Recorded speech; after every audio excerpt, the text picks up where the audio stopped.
One thing. Bonjour, c'est Laetitia de One Thing in a French Day à Paris. J'espère que vous allez bien et que vous êtes de bonne humeur. Aujourd'hui, lundi 23 mars 2026, cet épisode, le numéro 2608, s'intitule Vos quartiers et mon quartier. Il y a quelques semaines, j'avais cité Félicia qui avait dit qu'elle avait pris plaisir à décrire son quartier en italien pour son cours à l'université.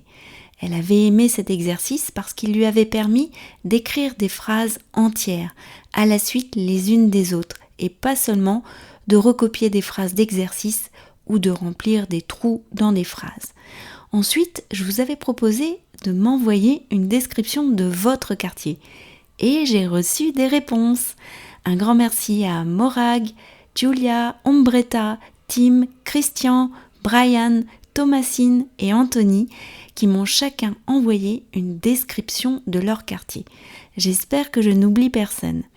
Félicia et moi avons adoré vous lire.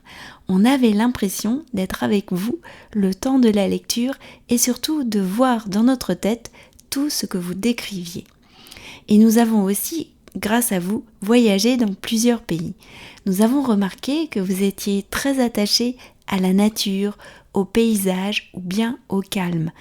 Vous avez aussi parlé des transports, des magasins, de l'endroit où vous allez boire un café, des voisins, et puis aussi des choses historiques ou encore des lieux culturels. Un grand merci et bravo à tous pour votre français. Cela m'a rappelé que j'avais moi-même écrit une description de notre quartier de Bécon-les-Bruyères pour le blog French Insight sur onethinginafrenchday.com. Je vous en propose aujourd'hui une lecture. Vous savez donc que j'habite près de Paris et peut-être avez-vous en tête le quartier de Bécon-les-Bruyères. Bécon, c'est un quartier de Courbevoie, les Bruyères, c'est un quartier de Bois-Colombes. Le quartier se trouve à l'intersection de trois villes, Courbevoie, Bois-Colombes et Asnières. Bécon-les-Bruyères, c'est d'ailleurs le nom que porte la gare à laquelle je prends le train. La gare se trouve à l'intersection de deux lignes, la ligne Paris-Versailles-Saint-Nom-la-Bretèche et la ligne Paris-Maisons-Laffitte. Nous sommes ainsi privilégiés car il y a tout le temps des trains pour Paris et de notre gare, nous pouvons aussi nous rendre dans plein d'endroits différents. Versailles, Nanterre, La Défense, Saint-Cloud, etc. Notre quartier est très prisé des Parisiens lorsqu'ils souhaitent quitter Paris parce qu'il est proche de Paris en transport, mais aussi de La Défense, le grand quartier d'affaires qui se trouve à 4 minutes en train. Vous vous souvenez peut-être d'Émilie qui a été interviewée l'année dernière sur les ondes du podcast à propos de ses courses à pied. Eh bien, elle travaillait à La Défense, Pietro aussi. Bécon est un quartier vivant avec de nombreux commerces. Il y a surtout des immeubles des années 1930 avec une architecture typique et beaucoup de briques. Certains immeubles sont encore plus anciens et datent d'avant le XXe siècle. C'est un quartier aussi avec des rues entières de maisons dès qu'on s'éloigne de la gare. En 2021, Anne-Laure et moi étions partis en promenade dans notre quartier et nous avions admiré des immeubles et des maisons. Je vous avais dessiné à l'occasion un plan qui sert d'illustration à cet épisode. Le long de la voie ferrée, en direction de La Défense, il y a maintenant de nombreux immeubles modernes, des immeubles de bureaux et des immeubles d'habitation. C'est là que nous habitons. Sur le plan que j'avais dessiné en 2021, il manquait le pont de Levallois.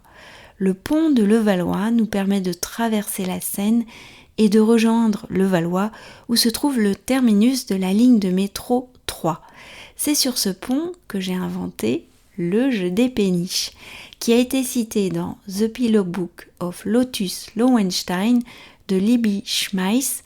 Ce jeu est d'une simplicité enfantine. Se rendre sur un pont, observez les bateaux qui passent.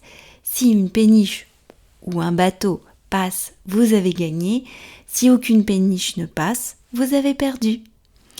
Les péniches que nous voyons depuis le pont vont ou viennent de Normandie, Rouen, Le Havre, etc. Certaines voyagent jusqu'en Allemagne ou même plus loin. C'est aussi sur le pont de Levallois que j'ai croisé pour la première fois Alice Chance, la compositrice. Nous sommes depuis devenus très amies et c'est elle qui m'a fait le grand plaisir de composer le jingle de One Thing in a French Day. Depuis le pont de Levallois, on peut aussi rejoindre une des grandes îles de la Seine, l'île de la Jatte. Autrefois, cette île était appelée la Grande Jatte. Le peintre Seurat en a réalisé un célèbre tableau en 1884. Ce tableau se trouve désormais au Chicago Art Institute. Voici la description que je vous propose de mon quartier, un quartier que nous habitons depuis plus de 20 ans et que nous aimons beaucoup. Vous savez peut-être que moi, j'ai grandi à La Défense, à Courbevoie. N'hésitez pas à donner une autre dimension à cet épisode en vous abonnant aux lettres qui accompagnent les épisodes de One Thing in a French Day sur onethinginafrenchday.com. One Thing in a French Day, c'est fini pour aujourd'hui. Je vous retrouve, je pense, jeudi pour un nouvel épisode de podcast. À bientôt, au revoir. In a French day.